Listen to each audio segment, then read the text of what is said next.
Folks, we'd like to do this segment of the show. This is where I take advice columns from the 50s, 60s, and 70s. I take the letters from those advice columns, those moldy old advice columns, and I answer them from the 21st century. It is a segment we call Advice to the Probably Dead.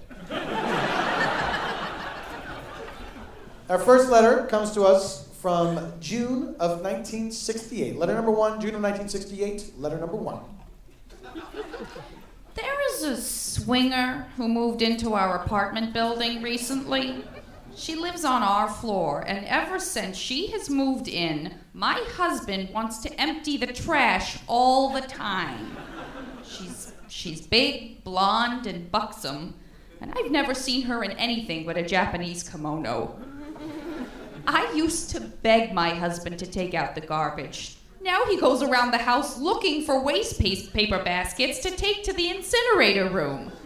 When he happens to see this lady in the hall, he stands around talking to her and getting his eyes full for 15 or 20 minutes. Should I worry? Okay, what is a swinger to you exactly? Because we have a very specific idea of what that term means in the 21st century, but I don't know what you think it is. Does it just, I don't see any swinging in this scenario. Does it just mean a Japanese robe enthusiast? Look, if you're worried about your husband cheating on you with this lady, I can tell you that most attractive women are not exactly turned on by some dude breaking a sweat to empty a trash can with a single Q-tip in it whenever he hears a door open in the hallway.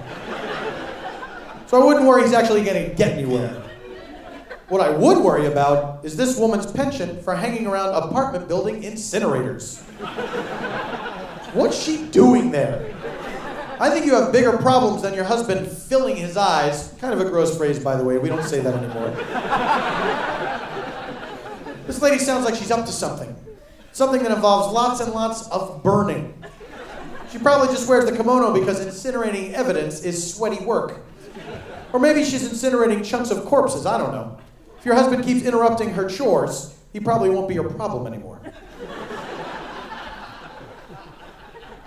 Letter number 2, from March 1975, letter number 2.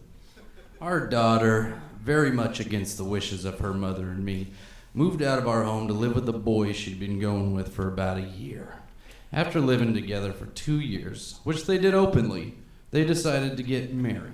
Now, this daughter wants me to foot the bill for a big church wedding in June. She wants a long white gown, veil, bridesmaids, flowers, catered dinner, reception for 300, complete with orchestra. Not only that, but she told her grandparents that in case they wanted any ideas on what to give her for a wedding present, a Hawaiian honeymoon would be really great. My question, do you think the kind of wedding our daughter wants is in order under these circumstances? And what are your thoughts on a Hawaiian honeymoon? Whoa, 1975? And they were living together openly? They didn't even have the decency to find a place with 2 separate street entrances that opened into the same apartment, giving the impression that they were merely neighbors and not the most disgusting people imaginable? Well, I hope you made your daughter feel like the whore of Babylon for carrying on like that for 2 years. I hope you and your wife both made it known that you saw her as lower than the filth on the soles of the boots of an Old West prostitute, and undeserving of the tiniest shred of parental, nay, human respect. You did, right? Of course you did. And then after all that, this child of yours turns around and tries to soak you for a huge old-fashioned wedding that will cost thousands and thousands of dollars? Boom! That's called payback, son! She wants an orchestra? Not a band, an orchestra. You must have really tried to make her feel like garbage.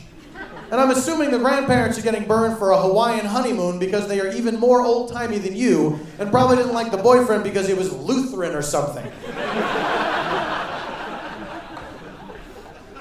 Listen, here in the present, living together is just smart.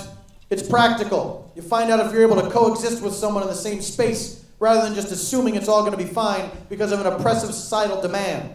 Cuts down on loveless marriages like yours. I'm just assuming.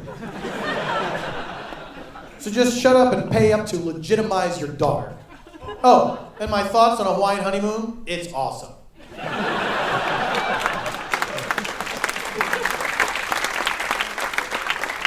Letter number 3 from February 1967. Letter number 3. I've been married for 25 years, and my pet peeve is my husband's constant complaining about the sandwiches I put in his lunch pail. He says he loves tuna fish, but it makes his hands smell.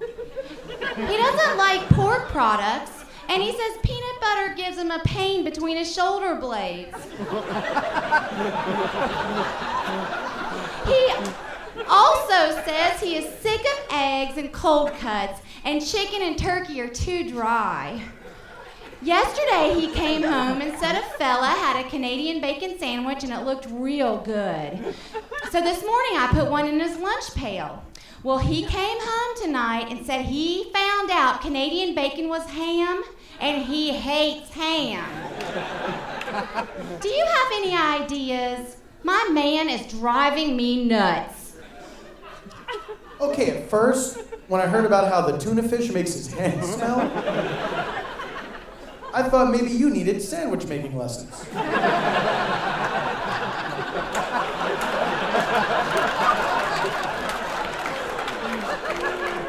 You know that bread is a key component, right? Really makes the sandwich. Then I thought, maybe your husband needs eating lessons. Maybe he's squeezing the sandwich into a ball or some other shape to fit in his mouth, rather than taking a series of bites until no more sandwich. If someone is willing to eat out of something referred to as a pail, what other behavior do you have any right to expect? But obviously you are a prisoner of your time. As all husbands viewed their wives back then, this man regards you as his personal sandwich slave. He says jump, you say what kind of meat? And really, it's all about different types of meat, isn't it? Which makes me think your husband, the pale eater out of her, is hinting at something. And you know what it is. He wants a meat you haven't offered him yet. One that he can't ask for directly. That's right. Your husband hates ham and Canadian bacon and pork products, but he is dying to try long pig. I'm saying your husband wants to eat human flesh. My advice is, next time you talk to your housewife friends, after you've all taken your pills, ask them if any of their husbands are cannibals. I bet one or two probably are, if only from being dosed with LSD by some long-haired freaks who are high on banana peels. Ask these ladies where they go for their human meat. The good news is, you're probably not on the menu yourself, since I doubt this guy can boil water. He can't even keep tuna off his hands. I doubt he can manage roast wife. On the other hand, that thing about peanut butter giving him a pain between the shoulder blades, that is insane. Fake your own death. Good luck to you.